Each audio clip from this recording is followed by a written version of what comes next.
Welcome to Open Up and Say Ha, stories from underneath the paper gown. I'm your co-host, Ellie Dvorkin Dunn.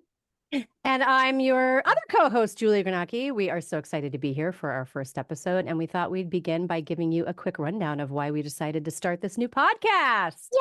Yes! Yay! Okay. So for those of you who are coming to us from our other podcast, Circling the Drain, you might remember that some of our best moments of hilarity happened when our guests shared stories of their weird encounters with doctors or their medical mishaps or their biological functions. Always funny. We had the best time during those moments because they genuinely made us laugh. And we realized that this was because stuff that happens to our bodies is universal. Yeah. Everyone lives in a body. Do they? If they do. Everyone lives in a Everyone body. lives in a body. I mean, I believe, unless you're going to get on some other plane and talk about ghosts, and that's not what we're here for. That's not what this is about. No. While we're talking about what this is about, that's not it, right? Yeah. So, it's just if we can all talk about this and be public about it and be comfortable about it, maybe it'll just, break down barriers and bring us closer together as a human race. Do you know what I mean? Wow. Yeah, you made that sound really lofty. I don't. I did. I mean, wow. Yes, we're bringing. Calm your tits. That's basically what I'm saying. Yes, but we realized there wasn't enough laughter in our lives, and this might be a way to generate some more of it. So in future episodes, we will bring you guests who share their stories of weird bodily stuff that may or may not involve medical professionals, but we're going to dedicate this episode to our own stories because we know, or at least we've heard, that you like to hear from us. So we're going to start with that. We are. My hair is just... are you shedding? My God. I mean, I could make a carpet, Ellie. Well, me too. Just when the sun shines in my apartment, it sheds light on the shedding. They're I can see how much of my hair is carpeting the hardwood floor, and it's gross. So I'm going to vacuum after this. I'm on the minoxidil. Since we're talking about medical, I started the minoxidil, but it's going to be a while before it starts to actually work. But I'll report back later because this show is about medical shit. So maybe in several episodes I'll have something good to say about it. All right. Shall I tell my story first, or would you like to tell your story first? You tell your story first. First. What's it called? My story is called The Diagnosis is In. I love it. Okay. So my whole young life, I had back pain, really starting high school. I started to get these severe muscle spasms where I couldn't move my neck. I couldn't turn it left or right without wincing in pain. I'd have to go to the nurse's office, call my mother. She'd pick me up, take me to her because of your neck. Because of your neck. Neck/back. It would travel. It was neck. It would travel down my back. It was bad. And I would just be completely stiff and frozen. And I'd go to the chiropractor. They'd try, all manner of modalities, whatever you want to call them, to try to help me. Maybe it would help a little bit. It would take a few days, and then I'd be back in business. I never really let it stop me. I was a dancer in high school. I was an actor. I wasn't home laying flat for days at a time, but it was really, really bad. And it happened consistently. And I remember very clearly one of my visits to the chiropractor. I had been many, many times. And he was kind of a young guy. Yeah. And he looked at me, and I was 16 or 17. And he said, "Ellie, why do you think this keeps happening?" And I said, "I'm just really stressed out." And he kind of I can see now as an adult looking back on the story, he kind of had an eye twinkle and suppressed a smile, or he didn't want to laugh at me, but he was "Ellie, you really need to figure this out. You really need to learn to manage this, because if you think you're so stressed out now, when real adult life hits you, what are you going to do? How are you going to, move through the world? You can't have this." But you and I both know being told don't stress, calm down, is not helpful. I think that now parents have a lot more language. My parents probably should have taken me to a therapist. I probably, I know now that I have generalized anxiety disorder. I was wired for anxiety, and it was manifesting itself in my body, but we didn't do that. We just kept taking me to the chiropractor. I then went to college, and it continued happening. Again, it didn't stop me from anything, but I was kind of an adult now. So they would prescribe me like muscle relaxers, like Oh my Flexeril and God. Soma. And you were one of my like druggy theater friends. I was Yeah. not a druggy theater Because you person. gave me Soma. You were like, anybody want the Soma? And I was Totally. like, give me the Soma. Because they fucking didn't do anything for me except put me to sleep. So I would just hand it out to my friends and they would be like, I'm going on a Soma holiday. Like I'm having like a party. And they would all like party on my muscle relaxers while I was like, I gotta go to sleep in the other room. And painkillers, like nothing helped. But I just sort of continued to deal. I just dealt. I would just like when I would get x-rays and my spine looked like the Leaning Tower of Pisa. Like it was very real spasms that were pulling me out of alignment, but there was no bulging disc. There was no slipped disc. There was no diagnosis that was anything other than your back is in severe spasm. Okay. So cut to, I've now graduated college and I've moved to New York City. And I'm living in New York City with my boyfriend at the time and 2 other guy friends. One morning, I wake up. Now, they're all very familiar with my back pain. They've all like, it's just like a part of me, right? Yeah. I wake up one morning. My boyfriend's already gone to his day job. Other roommate is gone somewhere else. It was just our friend David and me at home. We hadn't left for work yet or something. And I don't know, something happened. And all of a sudden, I doubled over. Like I was bent in half. This was a completely different kind of back pain than I had ever had. This was not my usual. Okay. Right. So I scream out. If I could say, like, Ellie, I've known you a really long time. Yeah. I have never known this about you. Really? I have never known this about you. And as a Pilates person, like I'm sitting here very quietly, keeping my mouth shut. But like, I cannot believe that you didn't know this. I didn't know this about you. I guess I hid it really. I mean, you said you remember taking my Soma, so maybe. Yeah, but I didn't know why you had Soma. I wasn't. Right. You know, I mean, fuck. For all I knew, you. I don't know. That was a long time ago. It was a very drug hazed. Totally. We were also all very self-involved. Like we were college theater majors. Like this is just how it. Right. It's all about me. Anyway, like I didn't know you had. You're screaming. Sorry. This is where we are. I'm doubled over and I'm moaning. And David comes running in and I'm like, I cannot stand up. Like I can't get vertical. And he's like, okay. And he tries to like give me Advil. We try ice. We try heat. Like I cannot stand the fuck up. I am bent like in a 90-degree angle. Listeners, viewers, this is before Google. This is before texting. This is like the year 1999 or something, okay? It was the 1900s, people. It was the 1900s. He gets on the landline and he calls my mother and my father, my parents, and he's like, and your father is a pharmacist, people should know. And they are all familiar with my back pain and I'm crying. And he's like, what do you think I should do? And they're like, take her to the emergency room. Like she's in debilitating pain. She can't straighten up without screaming. Take her. She takes me to the emergency room. I go in to see the doctor. I give the doctor sort of my like back pain history. He does a quick exam. I'm pretty sure they take me for x-rays. Ultimately, the doctor gives me a shot of lidocaine. Lidocaine is like in injectable forms. It's like a Tylenol or it's like an aspirin, except that it's more extreme. You can buy a topical. It's not necessarily more extreme, but there's topical. There's like a version for sunburn. You can spray. Right. Yeah. But when it's injected and it goes right into your bloodstream, it can immediately help relieve pain. And it's systemic. Right.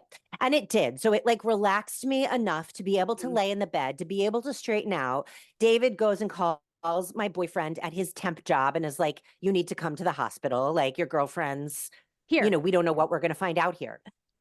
So, my boyfriend shows up and I'm much better than I was in the morning, but we're like waiting for the doctor to come in. He's doing his best to crack jokes and calm me down, but I'm really worried because at this point, like, I don't know what I'm going to be told. Do I have meningitis? Is there a tumor that's causing extreme pain? Yeah. My best friend, Mel, had back surgery around the same time and it had gotten botched and she needed to like have she had to have all this physical therapy. Was this going to be my life? What was I going to be told? Okay. Very dramatic, very concerned. My boyfriend's holding my hand. Mm-hmm. The doctor comes in. And you know, like they don't reveal anything on No. their face, especially in the ER. Game face all the time. Game face. The Game doctor face. comes in. He's not even making eye contact with me. He's looking down at the clipboard. He's flipping through papers. He's like clicking at the x-rays. He finally doesn't make eye contact with me. He makes eye contact with my boyfriend as if to try to decide whether or not to deliver this potentially earth-shattering news in front of, we're like 21, like this boy, right? Like 22. Did I tell this boy? But he sees that we're holding hands, and I guess he like quickly decides they're close enough. I can give this information. And he turns to me and he finally looks me in the eye and he says, Ellie, what you have is an extreme case of gas. And I said, what now?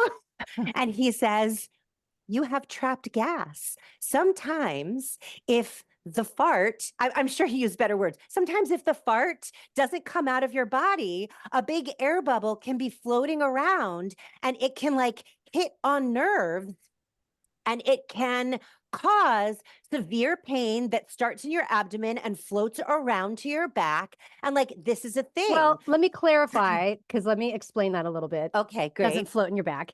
Okay. Your intestines are all the way up here, right? You've got your diaphragm, your liver, all these organs. So your intestines, everything's like up here. So I can see how if your intestines are full of gas, you would feel like you have maybe some thoracic or lower lumbar pain. I could see that. Yeah.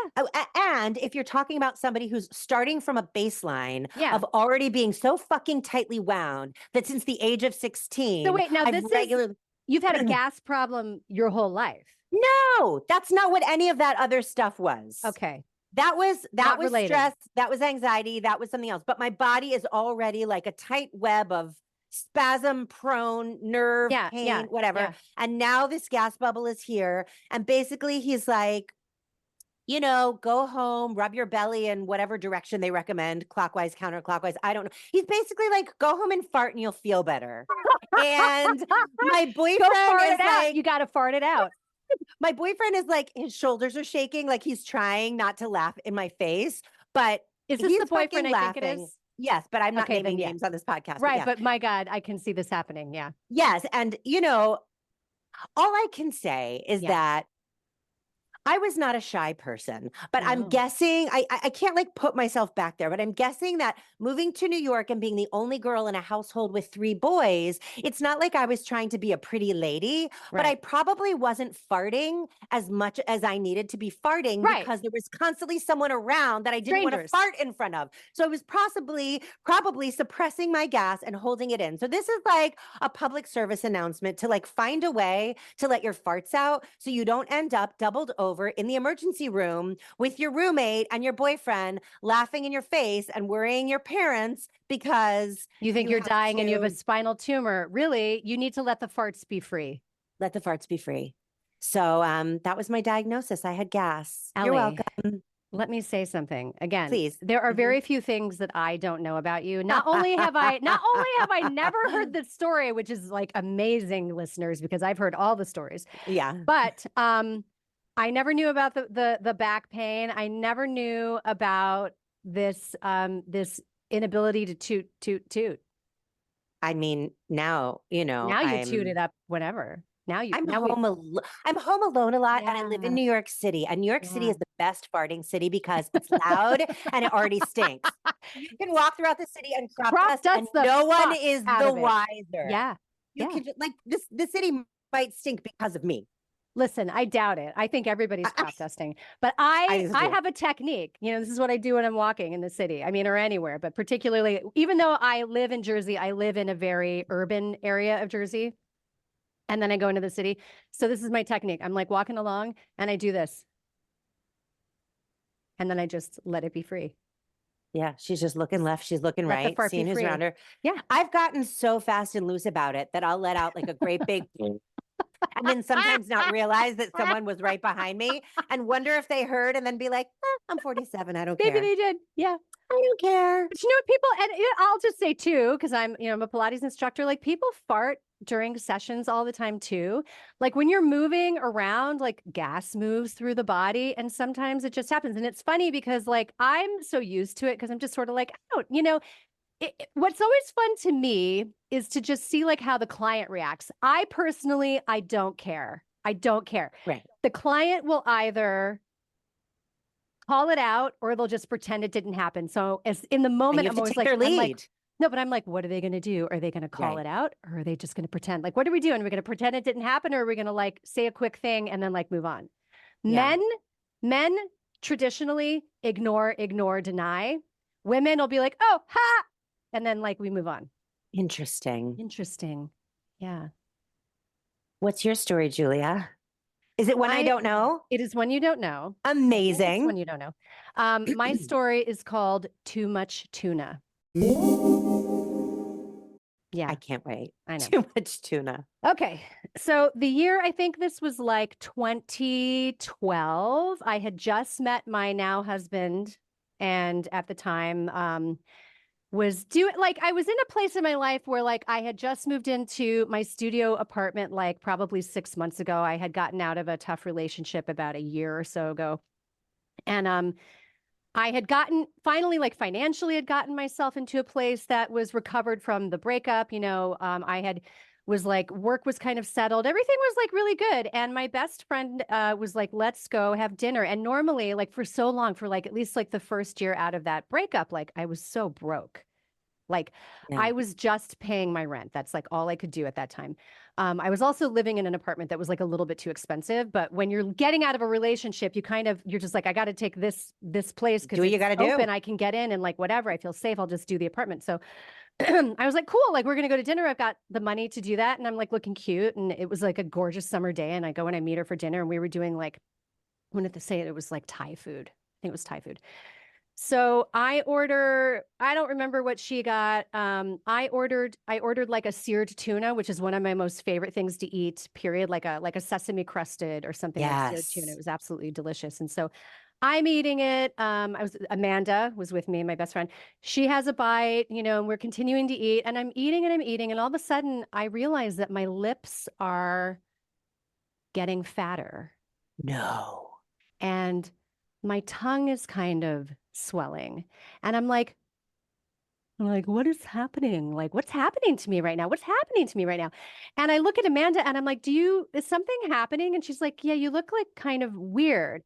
And at this point we had finished the meal. So I'm like, I think I'm now side note here. So I used to work with this person who had a severe milk allergy. Now this is really bizarre. Now his allergy was not to dairy per se, milk. To the extent that he always had to have an EpiPen with him at all times. He cannot fly a commercial airline where they're serving coffee and they have dairy because it gets into the circulated air system and it will like get him sick. I mean, like severe. So in my mind at the moment, having talked to him many times about his reactions and what happens, I'm thinking to myself, I'm like, I think I'm having like a severe allergic reaction to something that I've eaten. I don't know what. And I'm just like, okay. And I'm like, oh, okay, so let's just get some Benadryl. Just get me some Benadryl and we'll see what happens. Because something you should know about me, listeners, is that I am not an overreactor. I am an underreactor, which is not good at a lot of times. So, whereas Amanda she's not an overreactor. She's the right kind of reactor. So she was a little bit like, I can't like let you just go home. Like we need to figure this out. So we leave the restaurant. I sit on the curb. Okay. She runs across the street. There was like a Walgreens right there. And she grabs some Benadryl and comes back. She gives me a bottle of water and some Benadryl. I take the Benadryl. I drink the water. And I'm like, okay. And she's like, well, do you want to go to the ER? And I'm like, I really don't want to go to the hospital. And you could breathe. Well, I could breathe, but I was beginning to I was afraid. My worst fear was that I was going to go into some kind of anaphylactic shock where I couldn't breathe. But I'm sitting there, my heart is starting to race. And I'm like, listen, I just want to go home. Let's go back to my apartment. and give it a little time and wait for the Benadryl to kick in. And if I'm not feeling better, like I'll go to the ER, but I'm just like, I don't nobody wants to go to the fucking hospital, especially in New York City. Especially in New York City. And I lived uptown and like close to Columbia, and I just knew what was around the corner for that. I was like, I don't want to go. So we go back to my apartment, and I'm sitting there and I'm not feeling better. My heart is starting to beat like really, really fast. And so that's like a bit alarming. And Amanda's like, I really think, we should take you to the ER. And I'm like, I don't want to go to the ER. I don't want to be there. And she's like, well, is there somebody you can call? And I'm like, oh, well, on the back of my insurance card, I've got that like call a nurse number or whatever. And so I'm like, okay, I'll call like this nurse or whatever. So I call the nurse practitioner like line, and she's like, yeah, I think you're having a severe allergic reaction, and it sounds like you're going into tachycardia. You could have a heart attack. You need to go to the hospital. And I was like, what? So I was like, okay, I guess I'll call 911, which I did. Never called 911 in my whole life, and I never thought I'd have to go anywhere in an ambulance. But so I'm sitting there in the living room the living room, my bedroom, which is also my living room in my tiny studio apartment.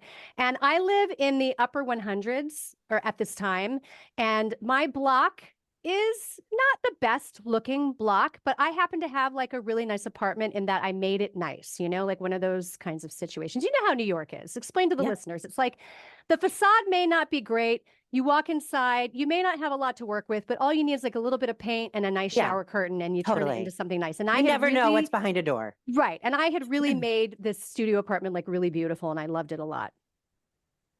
So I call 911. The paramedics get there. And also I'm on a 4th-floor walk up, by the way. Right. So they come in through the door, and the first guy comes in, the second guy comes in, and he just stands in the doorway and he looks around and he's like, oh, it's a really nice apartment. How much you pay for this? Oh my God, you're dying. You're tachycardiaing. And I'm like, I'm fucking dying here. How much you pay for this? I'm like, so fucking New York. Are you kidding me? And I just looked at him and I was just like, I'm not going to tell you that. He was joking. No. Yeah. But still, also attend like, to me, sir. Attend to me. Yeah. So he comes and he kneels down, and he was like, have you been out in the sun? And I was like, no. Why? And I get up and I go into the bathroom and I look in the mirror and I am red. Okay. From head to toe, like bright red, like I have a sunburn. Yes. And I was like, oh, I guess this is just my color now. I was like, no, I haven't been in the sun. I guess this is just what I look like. And he's like, okay. And he takes my heartbeat and he's like, all right, well, we definitely should like take you to the ER. And I was like, I am not going in a stretcher. I will walk down. I was like, you're not taking me out in a stretcher. So I climb into the ambulance and I'm like sitting there just kind of like like, and we're riding to the hospital, and we get there and it's crowded. Sure. Right. But they put me in like a little room and, with a curtain or whatever. And I'm just waiting. And Amanda was so good. Like, and this was, by the way, 2012, yes, we had smartphones, but we really didn't have like all the bells and whistles like we do now. So you weren't like sitting there like scrolling through and looking at things. There really like wasn't that much to do. So we just kind of sat there in silence because I started to get so fucked up. I proceeded to get this like terrible like migraine. Like think of your worst migraine headache that you have ever had. That's what started to happen. So I'm bright red. I'm getting really kind of warm. I'm swollen and I have this terrible headache, and all I can do is kind of like lay there. And the doctor comes in and she sees me and she checks me out and then like leaves. Nobody tells me what's going on. And I'm just like, can somebody just get me a fucking Tylenol? I was like, all I want is something for this headache. Like, you don't have to give me anything else. Just give me something for this headache. And I'm laying there and I'm waiting and waiting. We must have been there for like 2 hours. Oh, not even kidding. 2 hours probably. Finally, the doctor comes in and she's like, and this is like an hour later, by the way. She comes in and she's like, so you have food poisoning. And I'm like, what? And she's like, you have something called scromboid food poisoning. And I'm like, what is that? And she was like, it's just food poisoning. Like, she wouldn't tell me. And you know me, I'm very inquisitive. So I'm like, well, what the fuck is this? Like, how did you get it? What is it? And she's like, well, you get it from fish. And I'm like, are you kidding me? And it's acute. So I was like, well, I want to know more about it. Can you tell me more about it? And she couldn't. And she was really pissy about it. So she leaves. So she's like, I'm going to get you some medication and then we'll get you checked out. 1 hour later, I'm not even fucking kidding. All I need is medication so that I can go. So it's a whole other hour later. I've now been there for 2 hours just waiting for medication. She comes back in. She hands me a little, like a medication cup with Pepsid AC. No. And a steroid, like like prednisone in a pill. To take the swelling, right. Yeah, a steroid, Pepsid AC, and a Wikipedia printout. No. Rhomboid food poisoning. I won't with the Wikipedia. I know. And so she's like, all right, you got to take the meds. And I'm like, can I take the meds and like leave? Or do I need to like sit here? And she's like, well, we need to like observe you for another, like, I don't know, 20, 30 minutes, whatever. I take the medication. I was right as rain within like 15 minutes. Like nothing had ever happened. I was like, are you fucking kidding me? So took the pills, reading the Wikipedia. So it turns out it's some kind of like bacterial thing. It's like, I think from what, and I should have like looked this up before the episode, but I think it's like particular to tuna, but I could be wrong, but it's with fish. And it has this like, it's contaminated because it has this very like sharp peppery taste, which it had, but I was like, oh, this is so flavorful. This is delicious. Yum, nom, nom, nom. You love bacteria. I love bacteria, And so like if you eat super peppery tuna and it has a bite at the end, you should be aware it could be scromboid infected. But yeah, so then I took the thing, I did whatever. Amanda, God bless her, like, got in a cab and went home. She was like, you're going to be okay. And I'm like totally fine. I literally walked from the hospital home because I'm like, I'm not paying for another cab tonight. And it was like 12, 13 blocks because, you're New Yorker. You just walk. And I was like, well, I'm fine now. I was home by midnight, back to work the next day. You never threw up. You never had diarrhea. You just had the food poisoning manifested as like a crazy allergic reaction. Yeah. Severe sunburn. I've had that with allergies, like a full body sunburn from a medical allergy. Like bright red. I know exactly what you're talking about. And I was like, what is happening? You look like you're on fire. Like it's Julia, Ellie. The main question here that I think we all want to know is, did it turn you off tuna forever? That's a really good question. I was thinking about that. It kind of did because did it? Yeah, well, I don't blame you. I know. It used to be my most favorite thing. Like if it's on the menu, that's what I'm getting. Now I don't even eat like raw tuna sushi, which also used to be my favorite thing. I'm very, very skeptical at a restaurant, even a nice, like a super nice place, just because it's so like, because I called the restaurant the next day and I was like, hi, yeah, like I was in the ER because I had food poisoning. You served me tuna that was, that was bad. You served me scromboid tuna. You served me bad tuna. You served me bad tuna. And they argued with me. They were like, well, we'll have you come in for another meal. I was like, absolutely not. Not the point, you fucking twit. Yeah. Right. Check your stock. Check your shit. So yeah, I'm a little skeptical. I didn't know that story. Yeah. How much you pay for that? How much you pay for this apartment? How much you pay for this? How much you pay? How much you pay? So New York, how much you pay for this place? How much did you pay, Julia? Not much. Okay. I won't say. I'll tell you off air, but it was I think I remember. A really good price. And it's like and especially in the market that we have today. Yeah. Mm-hmm. Well, we haven't said, for those of you who are coming to us for the first time, that Julia and I have known each other since we were 17 and 18. Mm-hmm. So the fact that in all this time and this long friendship, we just learned so much about each other that we didn't know. I'm excited to continue this journey with you and continue to learn things about you and your body and your parts and your reactions that I heretofore was not aware of. Heretofore, yeah. You want to tell people a little bit more about what to expect? Yes. If you liked what you heard and you want to hear more stories from people like, we've got Kevin Allison of The State. We've got Ophira Eisenberg of NPR's Ask Me Another. We've got Dion Flynn from The Tonight Show with Jimmy Fallon. Be sure to like, subscribe, and share this podcast with anyone and everyone. And if you like to watch your podcasts, all of our episodes are watchable on YouTube. So if you were a fan of our previous podcasts, we were not on YouTube. Now we're on YouTube. Our channel is Open Up and Say Ha. And on all of our socials, Open Up and Say Ha. You can find us everywhere. Instagram, TikTok, Facebook, all the places. All the places. And finally, if you have a funny story about a medical encounter or a bodily function gone awry, email us openupandSayHa@gmail.com. We love everything that comes out of you. And we think you should share all of those things with the world. Yeah. Or DM us. You can also DM us. Any of the ways. Any of the places. Yeah. Anyway, so thanks for listening. If laughter is your medicine, open up and say how.